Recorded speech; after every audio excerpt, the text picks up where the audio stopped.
So with gas about $12 a gallon at this point. Yeah, exactly. And that's not going to change anytime soon. I'm excited to see who this is. Yeah, I can't wait. this is Who would call at this time? it's Everett Chambers. Of course. Everett Chambers. He owes me $5, I believe. Yeah. So We should talk about Everett. Yeah, we will. But just to start that over, we realized, as I said, I'm from Sebastopol, and we realized this is such a lovely little insular community that people don't really go to Napa. A lot of people don't even go to Santa Rosa. You even say, hey, what are you doing next? Oh, I'm doing the showdown at Cinnabar. Oh, I've heard of that. Yeah. And I say, it's 12 minutes to the south. You've never, and you realize that people really stay here.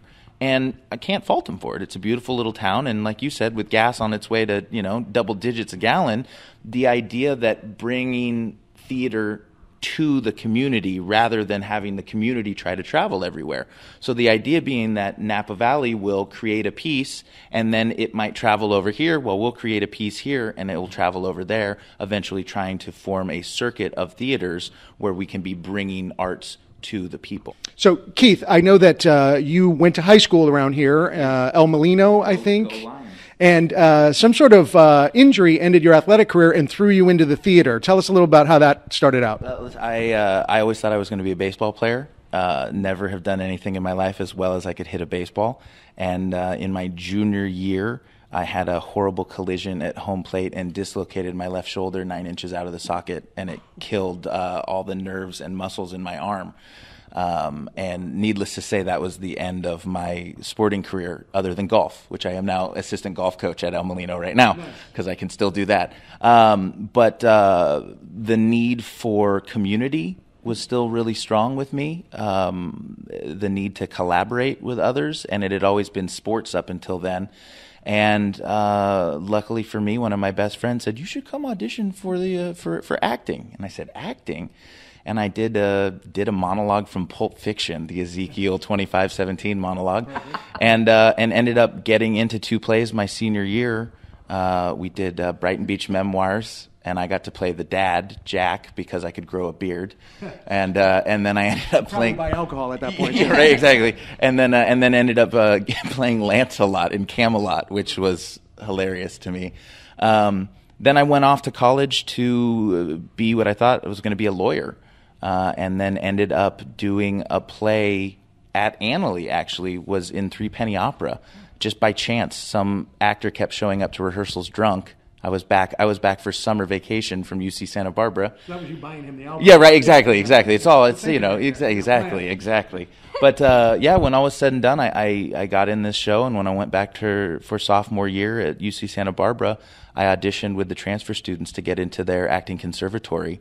And as they say, I was hooked when I came back. I actually went to a general audition for a theater that Beth was the executive director of at the time, and she immediately called me back for a role in a play, and which was called The Sweetest Swing in Baseball, and had a little supporting role in that. And then we really realized working together that we had a lot of similar ideas about why theater is important, that in a day and age where people go to movies and act like they're sitting in their living rooms and can just talk and chew their popcorn as loud as they want and just act like animals.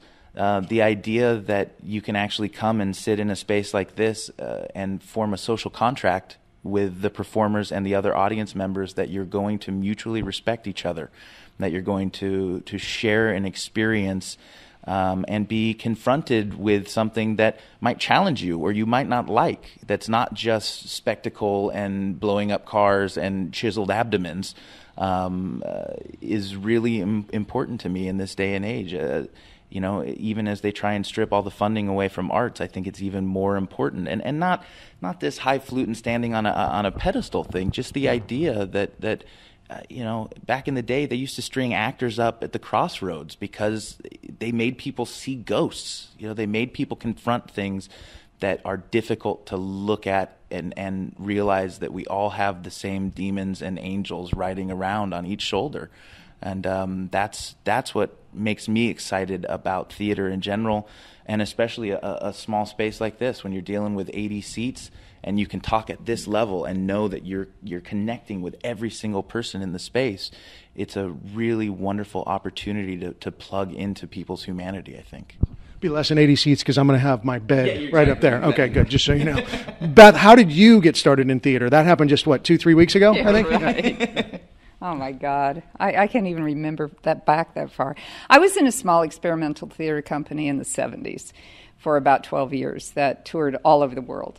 And we did a lot of original work. I worked with Jerzy Grotowski in Poland. That was a wild time for theater. In the 80s, we had another company here called Western Union Theater. And so I started working in the county in different capacities. I was the executive director of 6th Street Playhouse for almost 5 years during their biggest growth expansion period. I've had a small equity company working out of Cinnabar Theater for about 4 years now called the Ensemble Theater Collective.